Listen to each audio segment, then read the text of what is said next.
আপনারা দেখছেন ২১শে টেলিভিশন।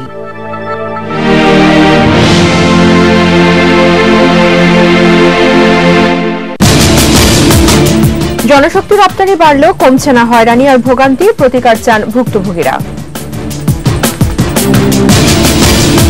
চট্টগ্রামে আইনজীবী ও তার স্ত্রীর জামিন নিয়ে এজলাস ভাঙচুরের ঘটনায় তদন্ত কমিটি গঠন। এবং কক্সবাজারের কলাতলীতে সড়ক দুর্ঘটনায় শ্রমিক লীগ নেতা নিহত, চকরিয়ায় 2 গাড়ির সংঘর্ষে প্রাণ গেল ব্যবসায়ীর।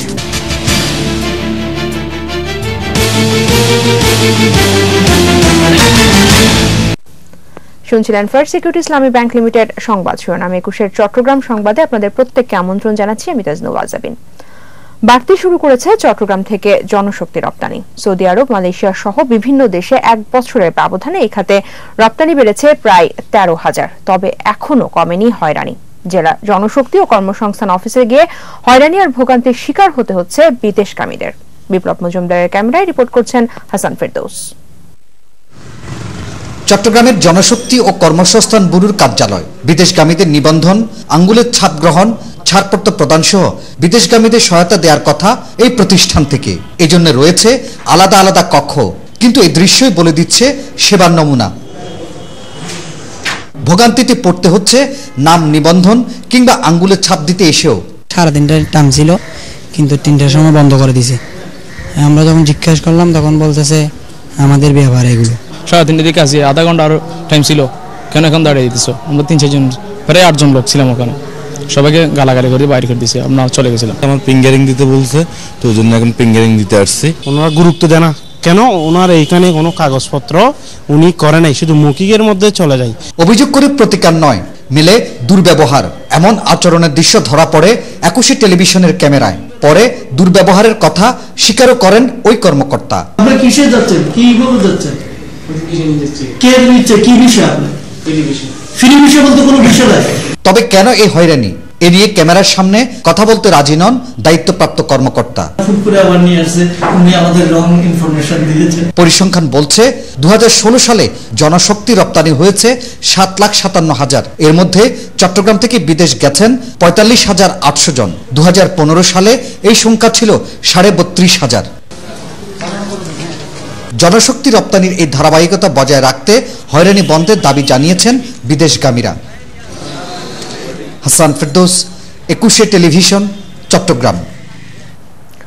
চট্টগ্রামে এক আইনজীবী ও তার স্ত্রীর জামিন নিয়ে জেলা হাকিম আদালতের এজলাস ভাঙচুরের ঘটনা তদন্তে কমিটি গঠন করা হয়েছে। 3 সদস্যের কমিটি করেছেন প্রধান বিচারপতি সুরেন্দ্র কুমার সিনহা, সুপ্রিম কোর্টের রেজিস্ট্রার জেনারেল সৈয়দ আমিনুল ইসলাম কমিটির প্রধান।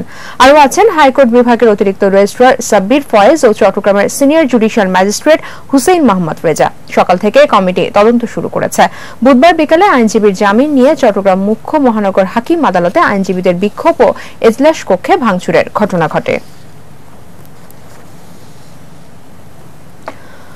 চট্টগ্রাম মা ও শিশু হাসপাতালে লিফট দুর্ঘটনার কারণ অনুসন্ধানে 3 সদস্যের তদন্ত কমিটি গঠন করেছে কর্তৃপক্ষ। এদিকে বুধবার সন্ধ্যায় দুর্ঘটনা ঘটার পর থেকে উদ্বেগ ও আতঙ্ক বিরাজ করছে রোগী ও স্বজনদের মধ্যে। তবে আতঙ্কিত না হওয়ার পরামর্শ দিয়েছে হাসপাতাল কর্তৃপক্ষ। বিপ্লব মজুমদারের ক্যামেরায় বিস্তারিত জানাচ্ছেন শিউলি স্বপ্ন। বুধবার সন্ধ্যায় দায়িত্বরত অবস্থায় দুর্ঘটনায় পড়েন লিফটম্যান সাইফুল ইসলাম। চাপা পড়েন লিফটের নিচে। এতে সাইফুলের এক চোখ ও এক পা মারাত্মক জখম হয়। দুর্ঘটনার পর থেকে হাসপাতালের আইসিইউতে চিকিৎসাধীন আছেন তিনি। তবে অনাকাঙ্ক্ষিত এই দুর্ঘটনার পর হাসপাতালে আসা রোগী ও তাদের স্বজনরাও আতঙ্কগ্রস্ত হয়ে পড়েছেন। দায়ী করছেন হাসপাতাল কর্তৃপক্ষকে। যদিও লিফট ছিঁড়ে যাওয়ার বিষয়টি অস্বীকার করছে কর্তৃপক্ষ। দুর্ঘটনার জন্য আহত কর্মচারীর অজ্ঞতাকে দায়ী করছেন তারা।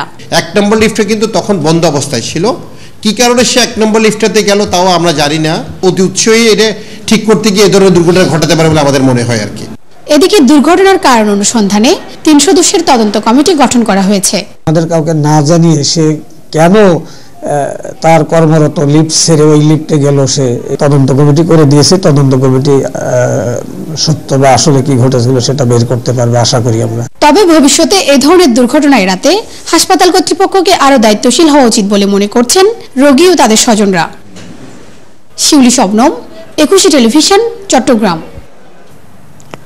কক্সবাজারে আলাদা সড়ক দুর্ঘটনায় শ্রমিক লীগ নেতা সহ 2 জন নিহত হয়েছে, আহত হয়েছেন 4 জন। পুলিশ জানায় কক্সবাজার শহরের কলাতলি মোড়ে বিপরীত দিক থেকে আসা একটি মিনি ট্রাক খোরশেদ আলমের মোটরসাইকেলকে ধাক্কা দিলে তিনি নিচে পড়ে যান। এতে ঘটনাস্থলে মৃত্যু হয় তার। তিনি কক্সবাজার জেলা শ্রমিক লীগের শ্রম বিষয়ক সম্পাদক ছিলেন। পুলিশ মিনি ট্রাকটি জব্দ করলেও চালক ও হেলপার পালিয়ে গেছে। এদিকে চকরিয়া মহেশখালী সড়কে সিএনজি অটোরিকশা ও ম্যাজিক গাড়ি সংঘর্ষে আব্দুল মামুন নামে এক গরু ব্যবসায়ী নিহত হয়েছেন। এতে সিএনজি চালক সহ 4 যাত্রী আহত হয়েছে। সকালে চকরিয়া মহেশখালী সড়কের বাটাখালীস্থ রুহুল কাদের মিয়ার কাচারি এলাকায় দুর্ঘটনা ঘটে। জাতীয় শিক্ষানীতি বাস্তবায়নে দ্রুত পদক্ষেপ নেওয়ার পাশাপাশি 6 দফা দাবিতে চট্টগ্রামের শিক্ষক সমাবেশ হয়েছে। সকালে জেএম সেন হল প্রাঙ্গণে জেলা শিক্ষক সমিতির সভাপতি সৈয়দ লকিতুল্লাহর সভাপতিত্বে সমাবেশে বক্তব্য রাখেন কেন্দ্রীয় সভাপতি আবু বকর সিদ্দিক। 8ম বেতন কাঠামো অনুযায়ী বেতন বৃদ্ধি, পূর্ণাঙ্গ উৎসব ভাতা প্রদান, সরকারি বিধি অনুযায়ী বাড়ি ভাড়া ও চিকিৎসা ভাতা প্রদান সহ 6 দফা দাবি মেনে নিতে সরকারের প্রতি আহ্বান জানান তারা। এর আগে সমাবেশ মঞ্চে গণসংগীত পরিবেশিত হয়।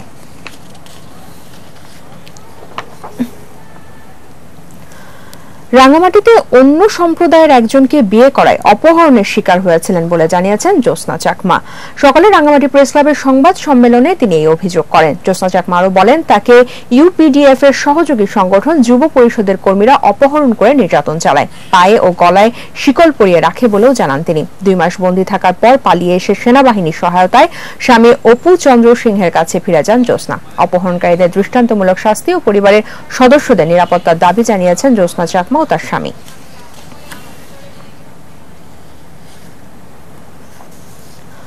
প্রতিপক্ষের হামলায় খাগড়াছড়ি জেলা আওয়ামী লীগের ভারপ্রাপ্ত সাধারণ সম্পাদক নির্মলেন্দু চৌধুরী গুরুতর আহত হয়েছেন। আশঙ্কাজনক অবস্থায় চট্টগ্রাম মেডিকেল কলেজ হাসপাতালে ভর্তি করা হয়েছে তাকে।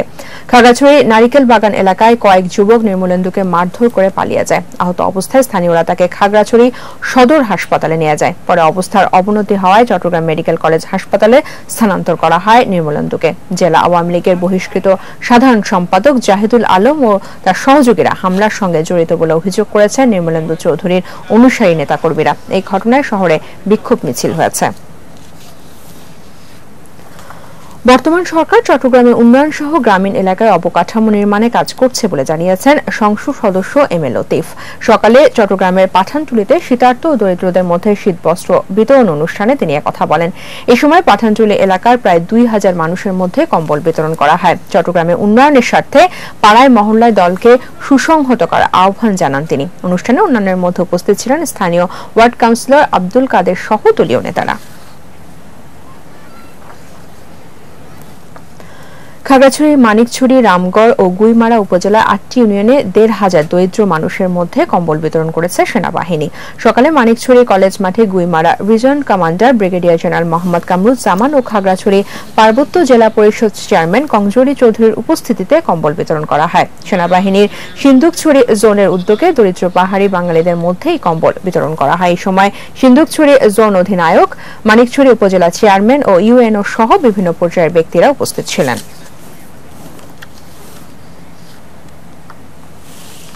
এর সাথে শেষ করছি 21 চট্টগ্রাম সংবাদ। যাবার আগে ফার্স্ট সিকিউরিটি ইসলামী ব্যাংক লিমিটেড সংবাদ শিরোনামগুলো জানাবো আরো একবার।